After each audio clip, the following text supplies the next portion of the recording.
Are your snack foods making you sick, fat, and toxic? I'm Dr. Joel Feeman. I'm here with Sabrina. Today we're going to be talking with you about snack foods. Which ones are good, which ones are bad, which ones are helping you get healthy or keeping you from being healthy.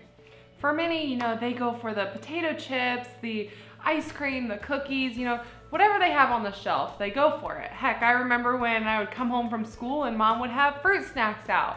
But I wonder if she would have given those to me if she would have known the harmful things that were in those snacks. That's right. So what happens is the way a lot of times the standard junk foods are made, they're essentially processed, right? So with that process, you have chemicals, you have sugar, you have your carbohydrates, but a lot of times in that process, they're literally like manufacturing a part to a car or something. Right. They literally take just a bunch of stuff that's not even real stuff, put it together, and then you have all those things that are unhealthy, including fat. And these aren't just your typical fats. These are your trans fats and your unhealthy saturated fats that are really hindering your body more than most people realize. Right, and then to add on to that, they're putting in sodium. So to be able to preserve that and put it on the shelves for as long as they do, they have to put something in it. So they put a ton of sodium, which is salt, and then the Americans are getting 5 to 10% more than what's recommended, which is just leading to even greater health problems.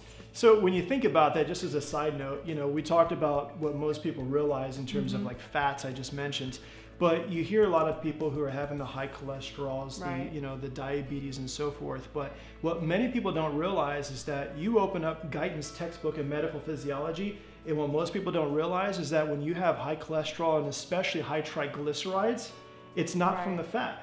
It's from the carbohydrates. Yep. And so many of these different products that people are using, these snack foods, they're laden with high fructose corn syrup, they're laden with carbohydrates, and they're not thinking about the fact that their little fake baked goods are actually causing them to have a lot of these sickness and diseases that they're struggling with. So all the added calories from fat, carbohydrates, and all those processed sugars are contributing to the obesity epidemic here in the United States. So according to Harvard University, by the year 2050, the obesity rate is supposed to increase to 42%. Then you have kids, right? And so these kids, because of all the extra calories, they're likely to add on 6 extra pounds a year, okay? Wow. Because think about it, every single day they've shown studies that they increase by eating junk foods at least 187 extra calories a day. Then you have the obesity, which is climbing every single year here in the United States. And as a result of that, that increases your risk of the cardiovascular disease, the diabetes, among a whole host of other conditions as well. So your insulin levels become elevated when you eat all this processed sugar and junk food. So then your cells begin to ignore this important hormone, which then results in a condition known as insulin resistance. So ultimately, obesity and type 2 diabetes sets in. Since the 1980s, diabetes in children, which was minimal, has increased by 15%. So here's the thing. Most people have heard the term or the phrase that Americans are overfed, but what? Undernourished, right? Yep. Well, if we're eating these junk foods, then what happens is we're basically getting what's considered an empty calorie. So the body has a need to be able to get the nutrients to be able to perform at a high level, but when we become nutritionally deprived, the body's not able to get that, which is what leads to these different sickness and symptoms and diseases because of the deficiency as well as a toxicity as well. So consuming these highly processed foods, saturated fat and trans fat is associated with up to 58% increased risk of depression. Then by consuming higher levels of sodium than what we're supposed to have, it of course increases your risk of cardiovascular disease, high blood pressure, as well as stroke.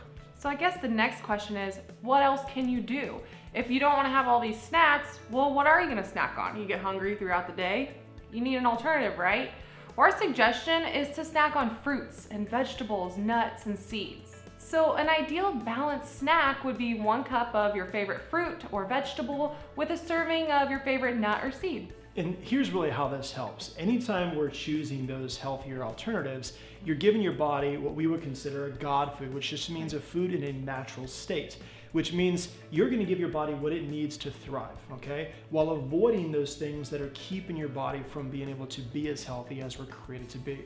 So in addition to that, fruits and vegetables are naturally low calorie. A half a cup of fresh fruit is going to have 60 calories in it. That's not a lot at all. That's only 15 grams of carbohydrates, 0 fats, 0 protein. Then you have a half a cup of vegetables. That's 25 calories, 5 grams of carbohydrates, which are mostly fiber, and then 2 grams of protein. That's right. And because you're getting quality and you're getting fiber, you're not going to have that feeling of being empty or hungry all the time. You're going to get that feeling of full, despite the fact that they are actually lower in calories. So nuts and seeds are actually a great source of healthy, unsaturated fats, and they have about 8 to 10 grams of protein per serving. So fruits and vegetables and seeds, they're all vitamin packed. They have the phytonutrients and so forth. And so you're going to be literally fighting the diseases like your cancer, heart disease, diabetes, even depression, osteoporosis, and things of that nature, because you're giving your body what it needs to maintain great health. So combining the fruits, the vegetables, the nuts and seeds, it's ensuring that you're having a balanced snack. But at the same time, you're not overdoing it. You have good carbs in there, proteins, and a few fats. So having a balanced, nutrient-dense snack is really good for those trying to lose weight and even those trying to maintain a healthy weight. Okay, and so where can we find these things? Well, the good news is that's pretty much anywhere. I've even noticed that when I travel, if you're stopping at the gas stations, even most gas stations nowadays will have a little section to where they have some healthier, snacks and things that people will enjoy.